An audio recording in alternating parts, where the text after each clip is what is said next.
ನಾನು ಹೇಳಿದ್ದು ಅದು ಸೆಕೆಂಡ್ರಿ, ದುಡ್ಡು ಕೊಟ್ಟು ಮತ ಕೇಳೋದು ಬೇರೆ. ಅದು ಅದಕ್ಕೆ ಮುಂಚೆ ನೀವು ಇದೆಲ್ಲ ಮಾಡ್ಬೇಕಲ್ಲ, ಪಬ್ಲಿಸಿಟಿ ಮಾಡ್ಬೇಕಲ್ವಾ? ಬೇಕಲ್ಲ ಸರ್. ಅದೇ ಅಲ್ಲ ಬೇಕಲ್ವಾ? ಅದಕ್ಕೆ ಹಣ ಹೂಡಿಕೆ ಮಾಡ್ಬೇಕಲ್ವಾ? ನಾನು ಹೌದು ಮಾಡಬೇಕು. ಕೇಳಿ, ಅವಾಗ 1000 ಕೋಟಿ ಇರೋನು ಇಲ್ಲಿ ಬರ್ಬೇಕಲ್ವಾ? ಹೌದು, 1000 ಕೋಟಿ ಇರೋನು ಇನ್ನೊಬ್ಬ ಬರ್ತಾನೆ. ನಿಮ್ಮ ಬುದ್ಧಿವಂತಿಕೆನ ಅವಾಗ ಜನ ನೋಡ್ತಾರೆ, ಯಾರು ಬುದ್ಧಿವಂತ, ಅವ್ನು ಬುದ್ಧಿವಂತನ ಇವನ್ ಬುದ್ಧಿವಂತನ ಅಂತ. ಇಬ್ರು ಬುದ್ಧಿವಂತರೆ. ಅವ್ನು 1000 ಮಾಡ್ರಿ, ಇವ್ನು 2000 ಕೋಟಿ ಮಾಡ್ತಾನೆ. ಅಂದ್ರೆ ನೀವ್ ಯಾವ ಬುದ್ಧಿವಂತರು? ನಾನು ಇನ್ನೊಂದು ಕೇಳ್ತೀನಿ, ನೀವು ವೋಟ್ರಾಗಿ ಇದು ಅರ್ಥ ಆಗ್ತಿದ್ಯಾ ನಿಮ್ಗೆ? ಗೊತ್ತಾಯ್ತು. ವೋಟ್ರಾಗಿ ಅರ್ಥ ಆಗ್ತಿದ್ಯಾ ನಿಮ್ಗಲ್ಲ? ಹಣ ಹೂಡಿಕೆ ಆಗ್ತಿದೆ ಅಂತ ಗೊತ್ತಾಗ್ತಾ ಇದೆಯಾ? ಹೌದು. ಯಾರೋ ಒಬ್ಬ ಈ ತರ ಹುಡುಗರು ಯಾರ ಬಂದು 100 ಕೋಟಿ ಖರ್ಚು ಮಾಡಿ ಎಲೆಕ್ಷನ್ ಇಲ್ಲಕ್ ಆಗೋ ಪರಿಸ್ಥಿತಿ ಇದೆಯಾ ಇವಾಗ? ಸಾಧ್ಯನೇ ಇಲ್ಲ. ಬದಲಾವಣೆ ಏನ್ ಬಯಸ್ತಿದ್ದೀರಾ ನೀವು? ಫಸ್ಟ್ ಅಲ್ಲ, ಕರೆಕ್ಟ್ ನೀವು ಹೇಳಿದ್ದು. ಕರಪ್ಷನ್ಸ್ ಮೊದಲಿರೋದು ಮತದಾರರ ಹತ್ರ. ಅವರು ಕರೆಕ್ಟ್ ಅಲ್ವಾ?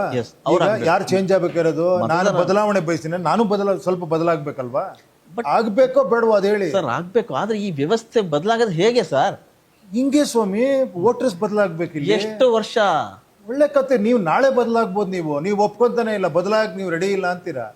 ನನಗೆ ಹೇಳ್ತೀರಾ ನೀವು ಅದ್ ಮಾಡಿ ಇದ್ ಮಾಡಿ. ನಾನು ಕೇಳ್ತೀನಿ ಬದಲಾಗಿ ಅಂತ ಹೇಳ್ತೀನಿ. ನಿಮ್ಗೆ ವೋಟರ್ ಆಗಿ ಬದಲಾಗಿ ರೆಡಿ ಇಲ್ವಾ ನೀವು?